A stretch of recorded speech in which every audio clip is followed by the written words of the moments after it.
12 plus 6 times 6 divided by 12. 12 plus 6 gives us 18.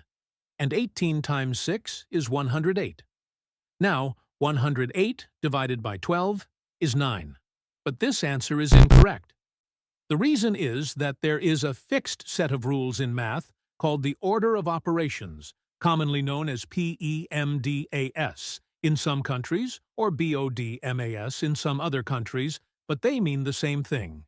In this rule, the letters P or B stand for parentheses or brackets, E or O stands for exponents or order, M and D stand for multiplication and division, and A and S stand for addition and subtraction.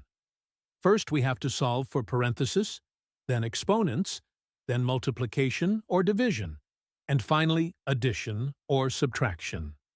Remember that multiplication and division have equal priority, and we have to work from left to right. And the same applies to addition and subtraction. So first, 6 times 6 gives us 36. Here, we get 12 plus 36 over 12. 12 plus 36 gives us 48. Finally, 48 over 12 gives us 4.